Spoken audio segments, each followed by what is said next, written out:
അച്ഛാ, നിങ്ങൾ സംസാരിച്ചോണ്ടിരി, ഞാൻ ദേ ഇപ്പൊ വരാട്ടോ.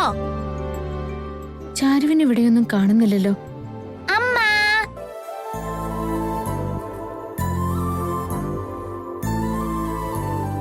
ചക്കി, മോളുടെ മുട്ടിപ്പ് എങ്ങനെയുണ്ട്?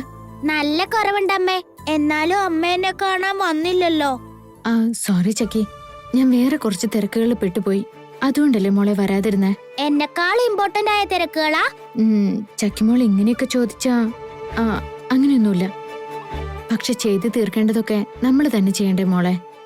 അമ്മയോട് പിണങ്ങല്ലേ കേട്ടോ. ഇറ്റ്സ് ഓക്കേ അമ്മേ. എന്നാ പിന്നെ നിങ്ങൾ ക്ലാസ്സിലേക്ക് പൊക്കോ. ഞാൻ എന്നാ ചാരു മിസ്സിനെ കണ്ടിട്ട് വരാം. ഓക്കെ? നേരെ ചെന്ന് ലെഫ്റ്റിലോട്ട് തിരിഞ്ഞ ചാരു മിസ് അവിടെ തന്നെ നിപ്പുണ്ടാവും. ചാരു മിസ് എന്റെ അച്ഛനോട് സംസാരിച്ചോണ്ടിരിക്കുക. അതെയോ? ശരി, എന്നാ എനിക്ക് മിസ്സിനോട് ഒരു അത്യാവശ്യ കാര്യം പറയാനുണ്ട്. നോക്കി ചാരു, ചക്കിമോളെ നോക്കിയോണേ. അതോർത്ത് വിഷമിക്കണ്ട, ഞാൻ നോക്കിക്കോളാം. മിഥുനേട്ടൻ പൊക്കോ. Thank you.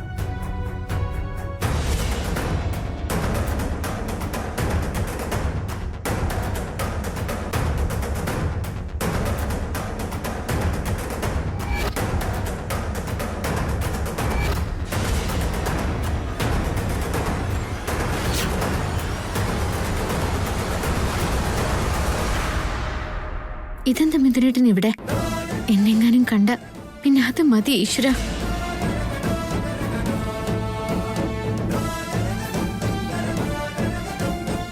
Hello Mithun. Hello. മോളെ ഡ്രോപ്പ് ചെയ്യാൻ വന്നതായിരിക്കും അല്ലേ? അതെ അതെ, മോളെ ഇപ്പൊ അവിടെ കൊണ്ടുവിട്ടതേ ഉള്ളൂ.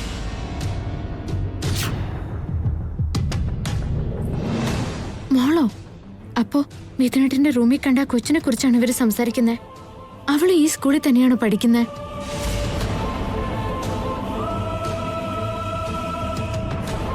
വീട്ടിലെ വല്ല പൂജയും വിശേഷം ഉണ്ടായിരുന്നോ? കയ്യില് കങ്കണം കെട്ടിയിരിക്കുന്നു.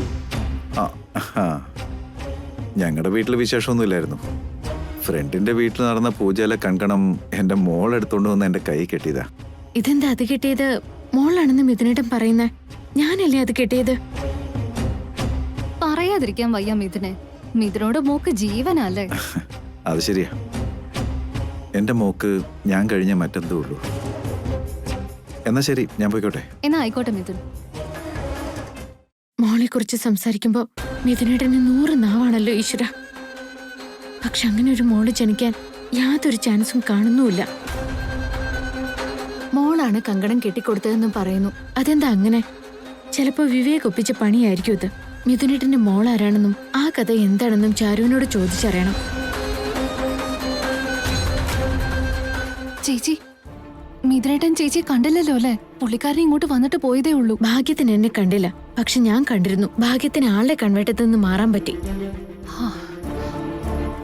ഇനി പറ ചേച്ചി, ചേച്ചിക്ക് എന്നോട് എന്താ പറയാനുള്ളത്? എന്റെ മനസ്സിലിപ്പോ 1000 ചോദ്യങ്ങളുണ്ട് ചാരു. പക്ഷെ ഒന്നിനും ഇതുവരെ ഒരു ഉത്തരം കിട്ടിയിട്ടുമില്ല. ചേച്ചി ഏത് കാര്യത്തെ കുറിച്ചാ ചോദിക്കുന്നേ? മിഥുനേട്ടന്റെ വീട്ടിലുള്ള ആ കൊച്ചു കുട്ടിയാരാ? അവളെ എല്ലാവരും മിഥുനേട്ടന്റെ മോളാണെന്നാണല്ലോ പറയുന്നേ. അതെങ്ങനെയാ ചാരു? മിഥുനേട്ടന്റെ മോളുണ്ടോ? ആ കുട്ടി ആരാണെന്നുള്ളത് ചേച്ചിക്ക് ഇതുവരെ അറിയില്ലെന്നാണോ പറയുന്നത്?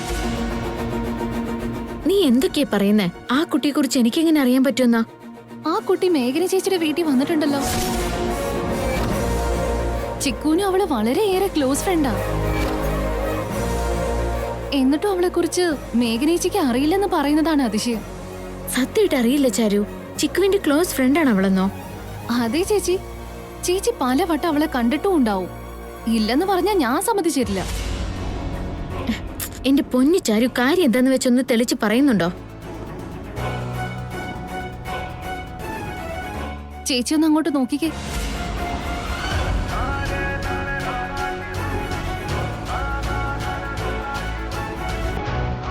മിഥുനേട്ടന്റെ മോളാണ് ആ നിൽക്കുന്നത്.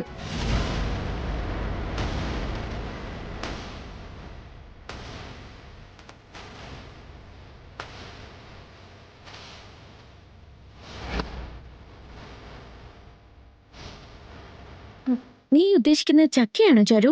അല്ലാതെ പിന്നെ ആ ചക്കി തന്നെയാണ് മിഥുനേട്ടന്റെ മോള്.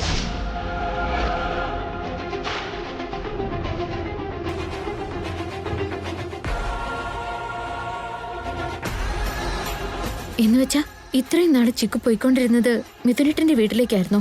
ചിക്കു എപ്പോഴും വഴക്ക് കൂടാറുള്ളത് മിഥുനേട്ടനുമായിട്ടായിരുന്നോ?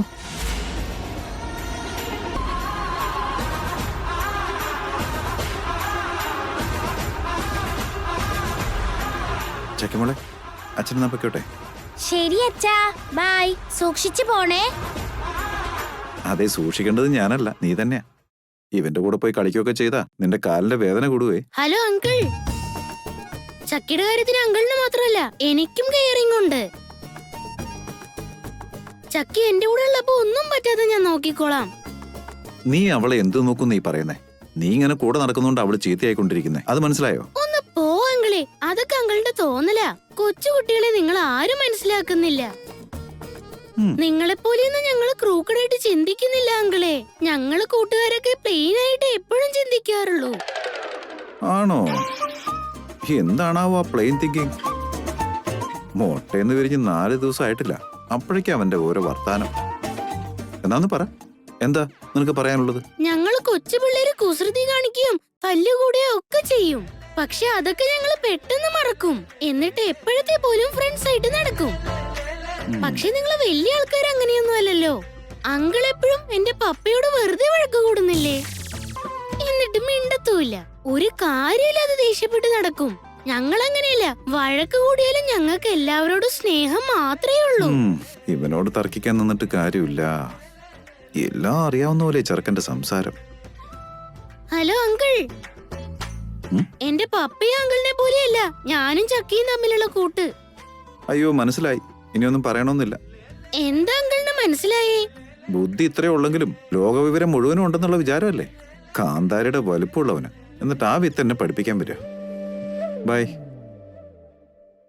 ചക്കി, നിന്റെ അച്ഛനെ എങ്ങനെ സഹിക്കുന്നേ? ഏതു നേരവും സ്നേഹിക്കിനെ പോലെ ചീറ്റിക്കൊണ്ടുവരുന്ന കണ്ടില്ലേ? നിന്റെ അച്ഛന് സ്നേഹമായിട്ട് സംസാരിക്കാൻ അറിയില്ലേ? നീ ഒന്ന് പോടാ ചിക്കു. എന്റെ അച്ഛനെ കുറിച്ച് നിനക്ക് അറിയാനിട്ടാ. എന്റെ അച്ഛന് ഒത്തിരി സ്വീറ്റാ, ഭയങ്കര സോഫ്റ്റുവാ. എന്നോട് എന്റെ അച്ഛന് എന്തൊരു സ്നേഹാന്നറിയോ? പിന്നെ അങ്കിളിനെ കണ്ടപ്പോ തന്നെ മനസ്സിലായി എങ്ങനെയായിരിക്കും സ്നേഹിക്കുന്നേന്ന്. നീ വാ.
നമസ്കാരം. നമസ്കാരം. നിങ്ങള് അതെന്ത് ചോദ്യ? പ്രിയമത ഞങ്ങളെ കുറിച്ചൊന്നും പറഞ്ഞില്ലായിരുന്നോ? അയ്യോ, നമസ്കാരം. നമസ്കാരം ചേച്ചി. നമസ്കാരം. ജയദേവേട്ടൻ ഇന്ന് അമേരിക്കയിൽ നിന്ന് വന്നതേ ഉള്ളൂ. അതുകൊണ്ട് ഒന്നും പറയാനുള്ള സമയം കിട്ടിയില്ല. ഓ, വന്ന കാലം നിൽക്കാണ്ട് ഇരിക്കും.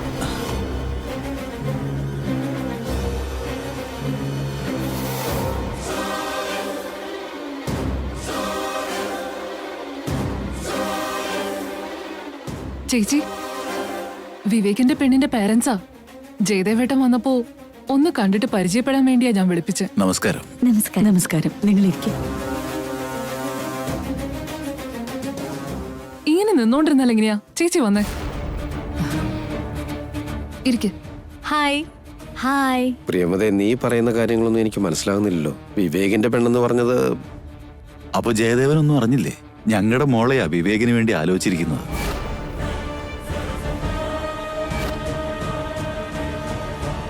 ഇതിൽ ഞങ്ങളെക്കാളേറെ പ്രിയമ്പതയ്ക്കായിരുന്നു ഞങ്ങളുടെ മോളുടെ കാര്യത്തിൽ താല്പര്യം കൂടുതൽ.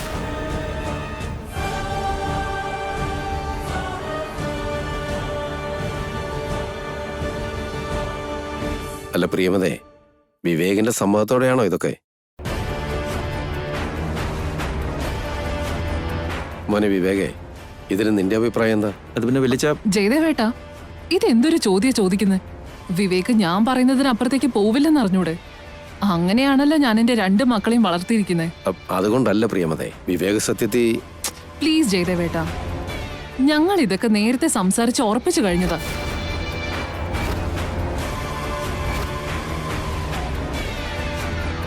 അവരുടെ മോളെ തന്നെ എന്റെ മരുമകളാക്കണം എന്നുള്ളതിൽ എനിക്കിനി മറിച്ചൊന്നും ചിന്തിക്കാനില്ല.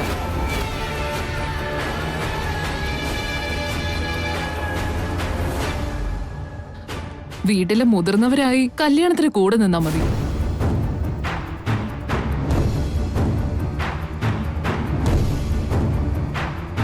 ബന്ധം ഉറപ്പിക്കുകയും ചെയ്തു കഴിഞ്ഞു, ഡേറ്റ് വരെ നോക്കി വെക്കുകയും ചെയ്തു. ഇനിയിപ്പോ കല്യാണത്തിന്റെ ഒരുക്കങ്ങൾ തുടങ്ങിയാൽ മാത്രം മതി.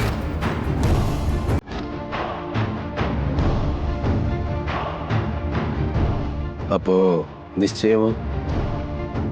കല്യാണ തീയതി കുറിച്ച ശേഷം ഇനി നിശ്ചയത്തിന് വേറൊരു ഡേറ്റ് കുറിക്കേണ്ട കാര്യമുണ്ടോ? എന്നാലും എന്തിനിങ്ങനെ തിളക്കം കാണിക്കുന്നത്? ജയദേവേട്ടാ, മംഗളകർമ്മങ്ങൾ കഴിയുന്നതും വേഗം ചെയ്യണമെന്നല്ലേ? കല്യാണത്തിന് ഇനി 1 ആഴ്ചയേ ഉള്ളൂ.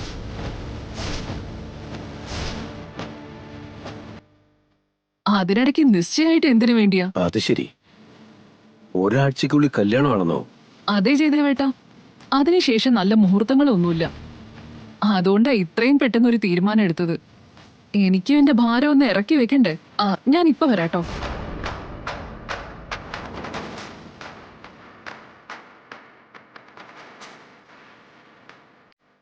മോനെ വിവേക്, നീ എവിടെ ഇരിക്കേ?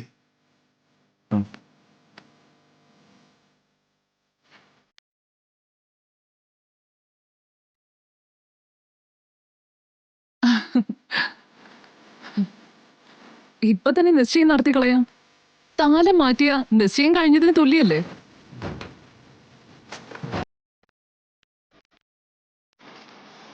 എന്നാ പിന്നെ അതങ്ങെടുത്ത് കൊടുത്തേക്ക് ജയദേവേട്ട. നിശ്ചയത്തിന്റെ താലം ജയദേവേട്ട വാങ്ങിച്ചാ മതി.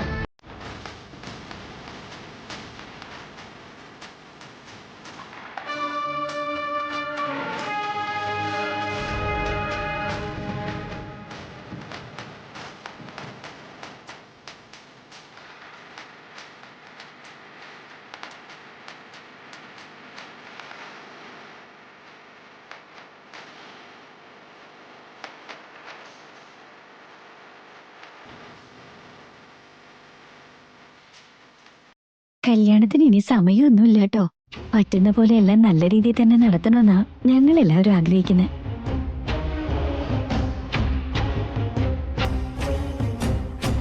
എന്തായാലും കല്യാണത്തിന്റെ ഒരുക്കങ്ങള് ഈ നിമിഷം തന്നെ അങ്ങ് തുടങ്ങിയേക്കാം. അത് പിന്നെ അങ്ങനെയല്ലേ? എന്നാ ശരി, ഞങ്ങൾ ഇറങ്ങട്ടെ. ഇറങ്ങട്ടെ ജയദേവ, പിന്നീട് കാണാം. എന്ന് ഇറങ്ങട്ടെ. ശരി, നടക്ക്.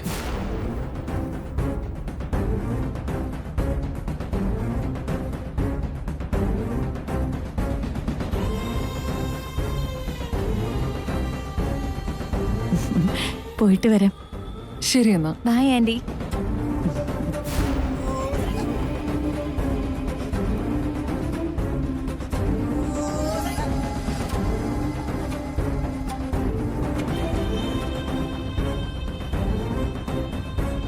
പ്രിയമതേ, ഇതൊക്കെ എനിക്ക് അത്രയും പിടിക്കുന്നില്ല. സോറി ജയദേവേട്ടാ, തിരക്കിട്ടെടുത്തതുകൊണ്ടാ. ചേട്ടന് ഇഷ്ടപ്പെട്ടില്ലെങ്കിൽ വേറെ ഞാൻ ആ വാങ്ങാം. പട്ടുസാരിയെ കുറിച്ചല്ല പറഞ്ഞത്, നീ ചെയ്തു കൂട്ടിയിരിക്കുന്ന കാര്യങ്ങളെ കുറിച്ചാ. അതിന് മാത്രം ഞാൻ എന്ത് ചെയ്തു? മകൻ ആരെയാ ഇഷ്ടപ്പെടുന്നത് നിനക്ക് അറിയാത്ത കാര്യമൊന്നുമല്ലോ. എന്നിട്ട് നീ എന്തിനാ തിരക്ക് പിടിച്ചിങ്ങനെ ഒരു തീരുമാനം എടുത്തത്? നിന്റെ ഒരാളുടെ വാശിക്ക് അവന്റെ താല്പര്യങ്ങളെ മാറ്റിവെച്ചൊരു കല്യാണത്തിന് ഒരുങ്ങുന്നോ? ജയദേവേട്ട, അവന്റെ ജീവിതത്തിന് എന്താണ് നല്ലതെന്നും ആരെ കൊണ്ട് കല്യാണം കഴിപ്പിച്ച അവൻ സുഖമായിട്ട് ജീവിക്കുമെന്നും എനിക്കല്ലേ ശരിക്കും അറിയൂ. ഞാൻ എന്ത് തീരുമാനിച്ചാലും അത് അവന്റെ നല്ല ഭാവിക്ക് വേണ്ടി മാത്രം, അല്ലാണ്ട് അവനെ നശിപ്പിക്കാനല്ല ഓർക്കണം. കല്യാണം തന്നിഷ്ടത്തിന് എടുത്തു ചാടി സ്വന്തം വാശിക്ക് തീരുമാനിക്കേണ്ടതല്ല. അപ്പം മിഥുന്റെയും മേഘനയുടെയും കല്യാണോ ജയദേവേട്ട? അത് ആലോചിച്ചെടുത്ത തീരുമാനമായിരുന്നോ അതോ മിഥുന്റെ ഇഷ്ടമായിരുന്നോ?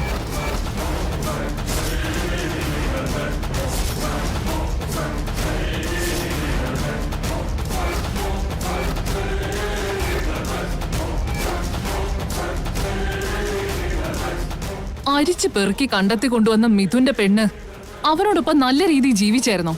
എന്താ അവിടെ സംഭവിച്ചേ? ചതിച്ച് തൊലച്ച് കടന്നു കളഞ്ഞില്ല അവള്.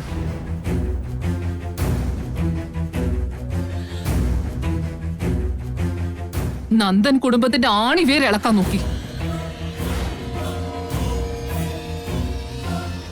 അതുകൊണ്ട് തന്നെയാ അവസാനം ആരും ഇല്ലാണ്ട് പട്ടിയെ പോലെ തെരുവി കിടന്ന് ചത്തത്. പ്രിയംവദേ,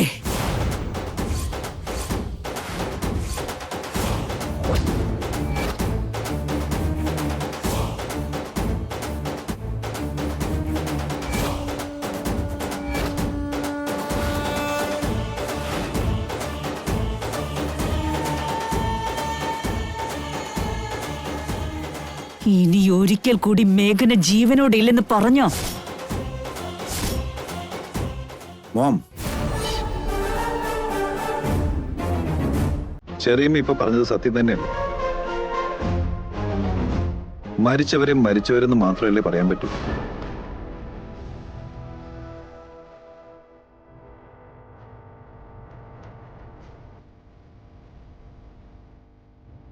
മോമിങ്ങനെ ഒച്ച വെച്ചതുകൊണ്ട് മാത്രം മരിച്ച മേഘന തിരിച്ചു വരുന്നുണ്ടോ? അവള് മരിക്കും വരെ ഇല്ലാത്ത ഈ സ്നേഹം ഇപ്പൊ എവിടുന്ന മോമിനുണ്ടായത്? നിങ്ങളുടെ കാഴ്ചപ്പാടിൽ മേഘന ജീവനോടെ ഇല്ലായിരിക്കാം, പക്ഷെ ഞാൻ ഇതുവരെ അത് വിശ്വസിച്ചിട്ടില്ല.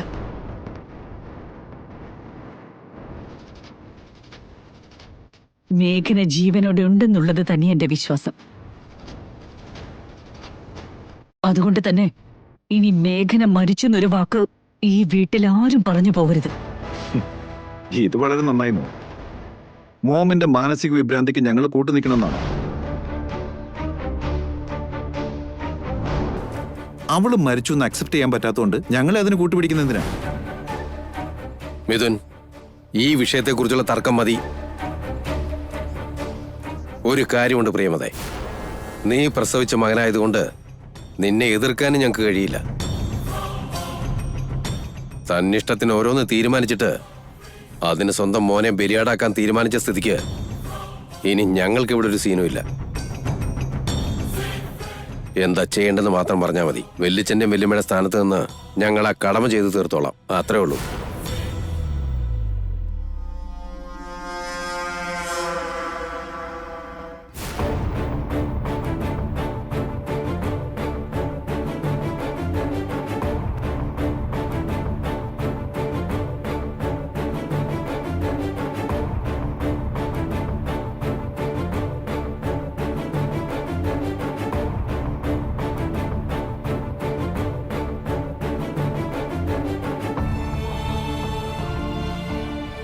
ജയേട്ടാ, എന്തൊക്കെയായിരുന്നു ഈ വീട്ടിൽ നടക്കുന്നേ?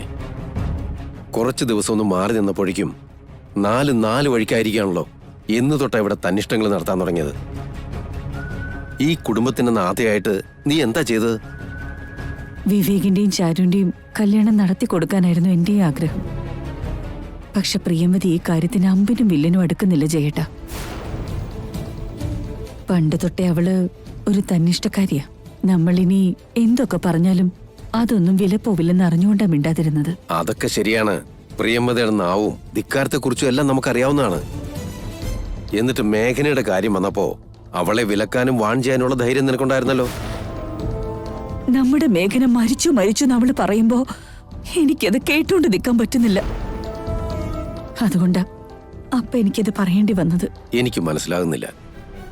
ശ്രീരാമനവമിയുടെ നമ്മുടെ ഭാർഗവ പണിക്കർ പറഞ്ഞത് ഇപ്പോഴും നീ കണ്ണടച്ച് വിശ്വസിക്കുന്നുണ്ടോ? മേഘന ജീവനോടെ ഉണ്ടെന്നാണോ ഇപ്പോഴും നീ കരുതുന്നത്? അതെന്റെ വിശ്വാസം മാത്രമല്ല, സത്യമാ. മേഘന ജീവനോടെ ഉണ്ടെന്ന് ഉറപ്പാണ്.